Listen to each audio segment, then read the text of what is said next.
everybody. So I am back today with another sit down video for you guys, and I want to talk to you guys about, I've decided that these Wednesday videos are keeping your kids or students engaged. This is mostly going to actually be geared towards parents trying to keep their kids engaged and learning throughout the summer. And today I want to talk to you guys about summer reading programs. Some people are super fortunate enough and live in a community with excellent community libraries where they can go and they can check out books their kids can read, and you can read to your kids and they earn prizes, and it's an excellent program.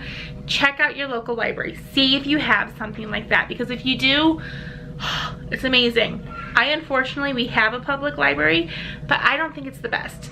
I could be spoiled because I grew up in areas that had wonderful public libraries. But the place where I live right now, it is not the best. I am also fortunate that my kids' school is open throughout the summer, that they can go in and they can check out books from their school library and they can participate in their reading program. The only drawback to that is that you have to be registered to go to school there in order to do that. That means I have two kids that are registered to go to school there. I have a son going into 3rd grade and a son going into 1st grade.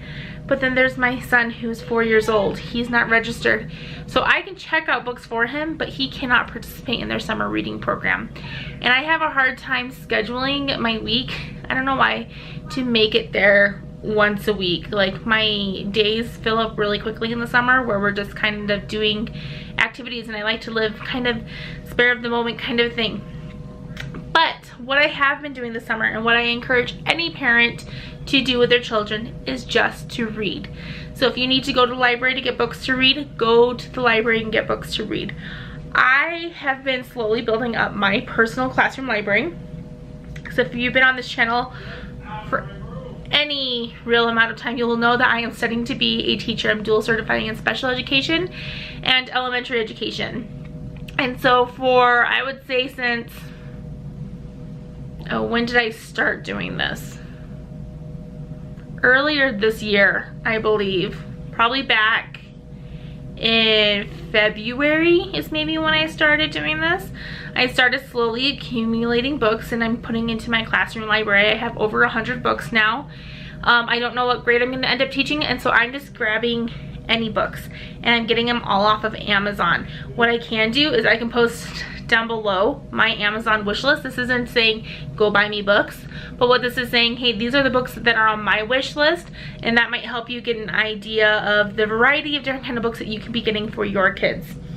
So first I want to go over the different kind of books that you can go, and this is what I've been reading to my kids off and on. And then I'll kind of also talk about what really can get your kids engaged here. So the first series is Who Would Win books. These pit two animals against each other. It gives you the facts about the animals, and then at the very end it like tells you about the battle to tell you who would win.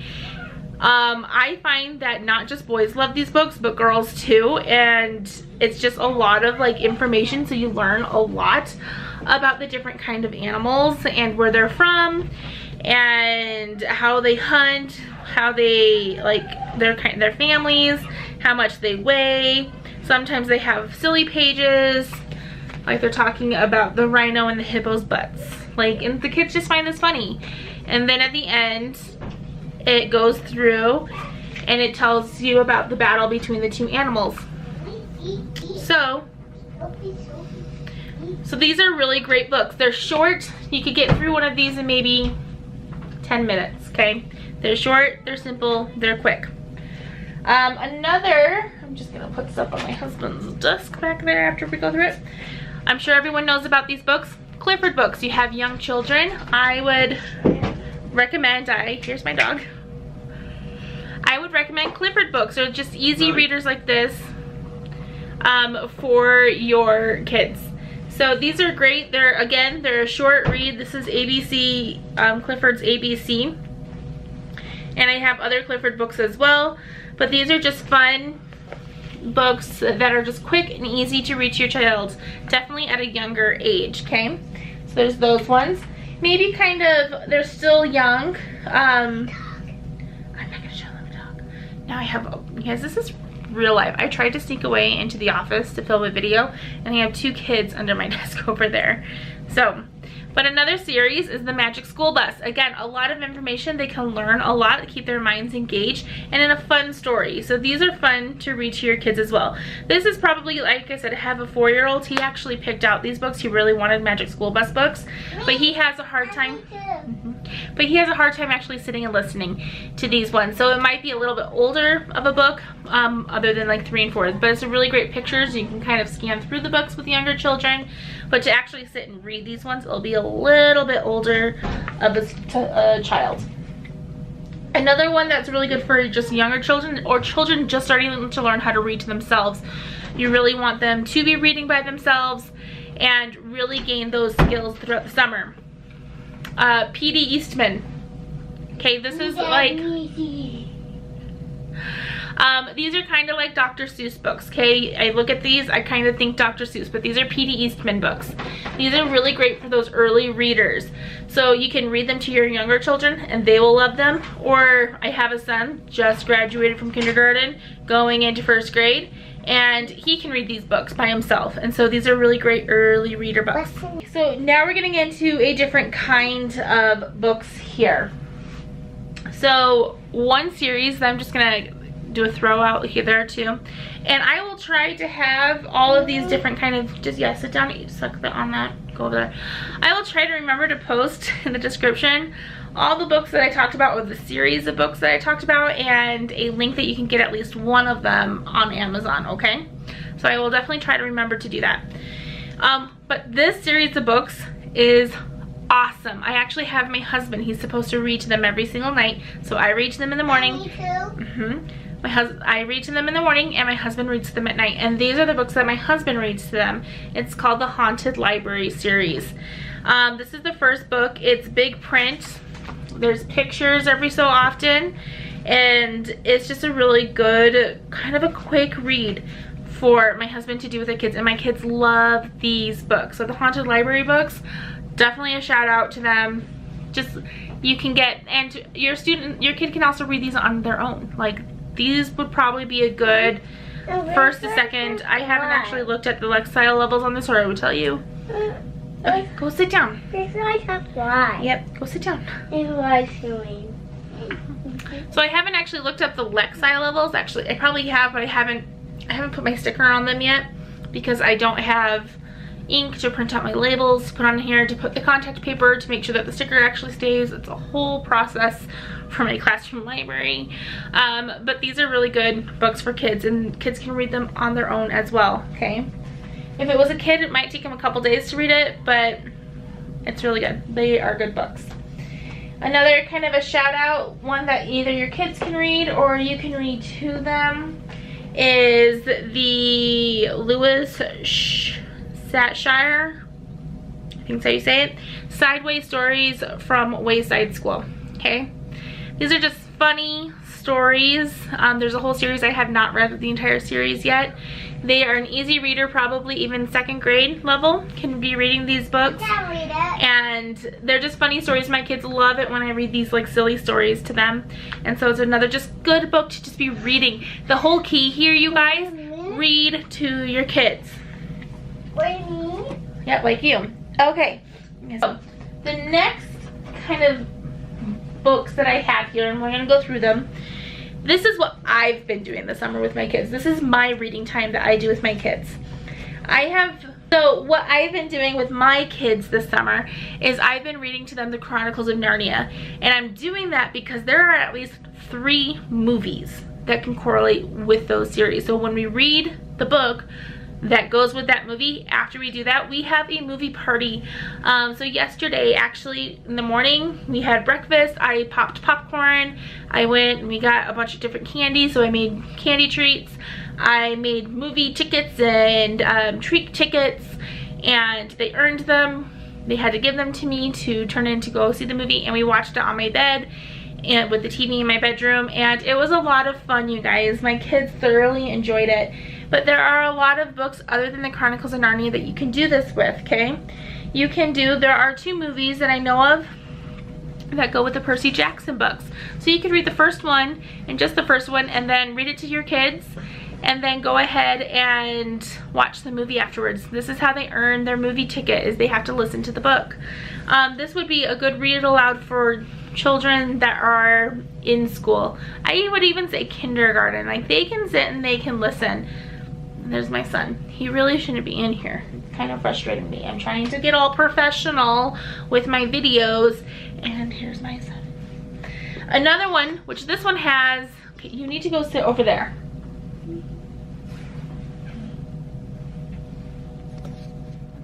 Okay, so another book series that you can do this with is the Harry Potter series. Now, I'm sure a lot of people are like, oh, well, yeah, duh. But this would be so much fun. So you can go through, and every single one of these has a movie, or the last one even has 2. And you can do a movie with each of the books, or you can be like, hey, we're gonna read the entire series, and then we're gonna spend a Saturday or a Sunday or any day that they might, because you might not be able to finish them all in the summertime, but you can have a Harry Potter marathon and have just, you know, so you can invite your friends and just make it a whole big ordeal that if we can read all of these, then we will watch all of the movies as a marathon. So this would be another great one to do. Another one that has a series and even has a TV series is a series of unfortunate events.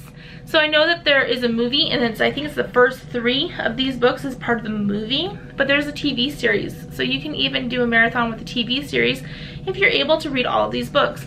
Again, just, you know, pop some popcorn. You don't have to do, you know, the whole ticket and thing like that. But if you read the books, be like, hey, you read this, we're gonna do something, a special activity as a family, and we're gonna watch the TV show, and we're gonna like compare the book, and that gets kids a little bit more engaged because they know that at the end there's a really cool reward. Another book is more like just kind of a classic type book, Tuck Everlasting. I have not read this one yet with my kids. I haven't even read this yet. I have seen the movie, but I am excited to like sit and read this book one day. And it looks like I'm looking.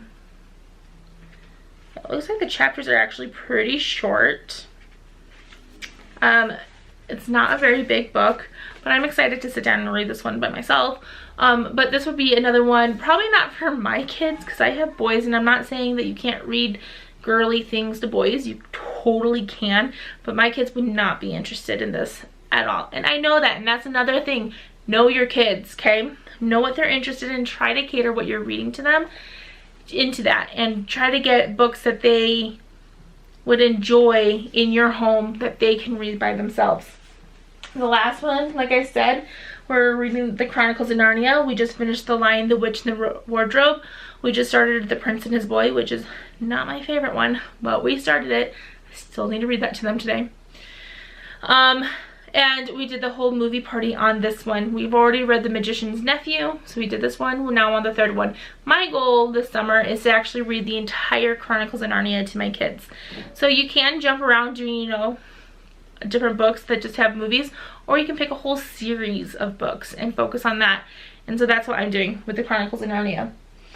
Other things to do with reading that might get kids a little bit motivated. I got this off of TPT, and it's just an Oh Snap. Here's what I've read, Sweet Sweet Summertime. There's a bunch of different ones that you can print off, but this is my oldest son's. He's filling it up with the different books that he's read. Now, I told him that he can read the Clifford books and stuff like that, and like as like filler books, but he needs to also be reading chapter books.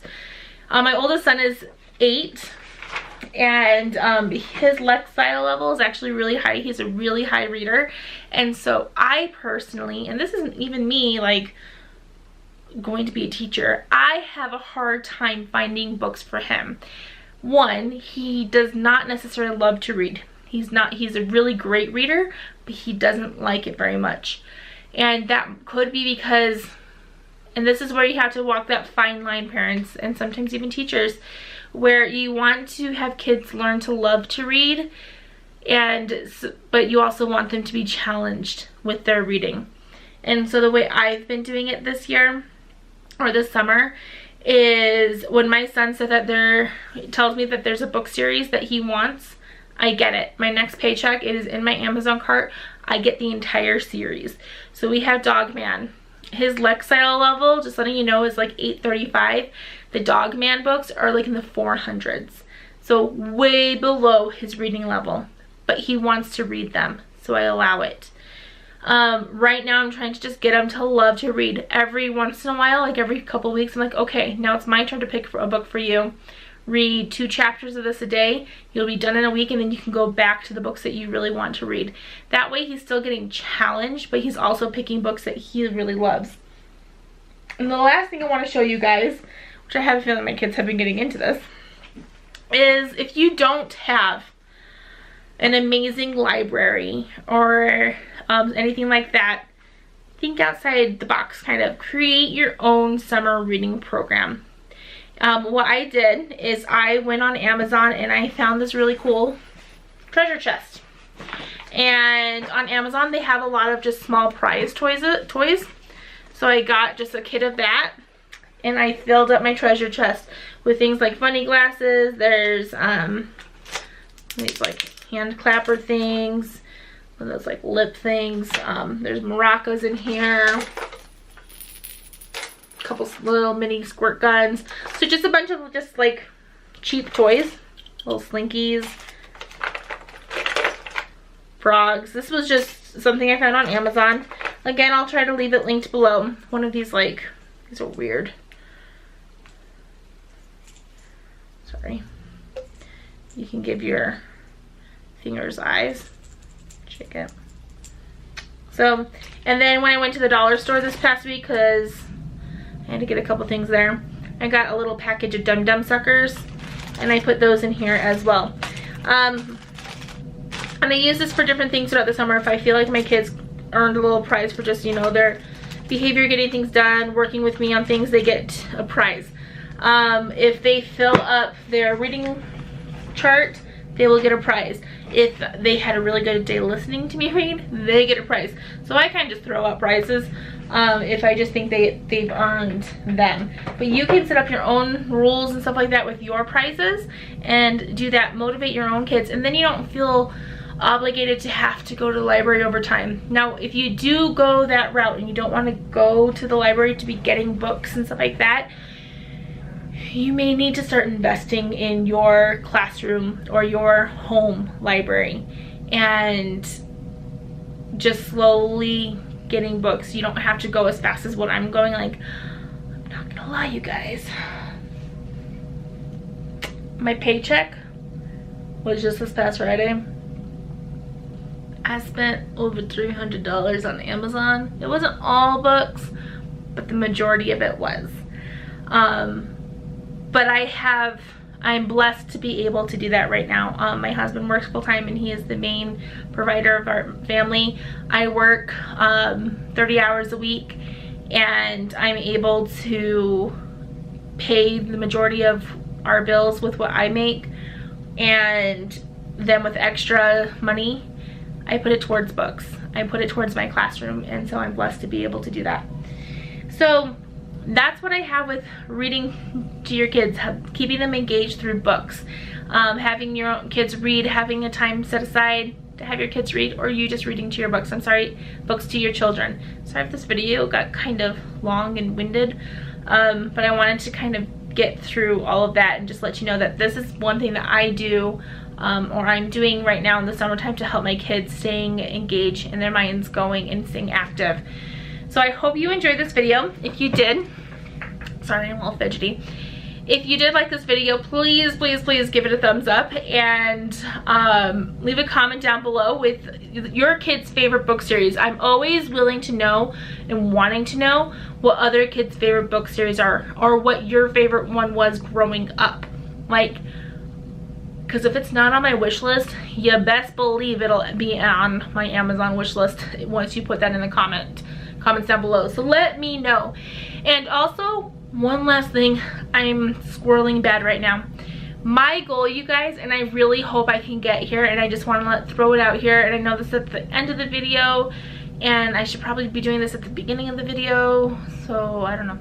But my goal is to reach 100 subscribers by the end of this month, and I am so close, you guys. I only need 7 more subscribers.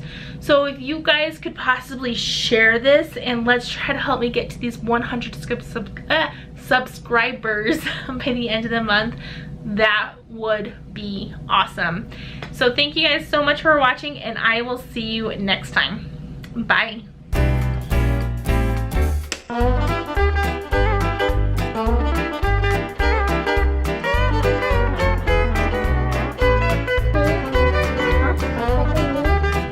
You need to be quiet and sit. Why is there a sucker under my desk? Why is there a sucker under my desk? Look, under the desk. No, look on the floor. Under the drawers.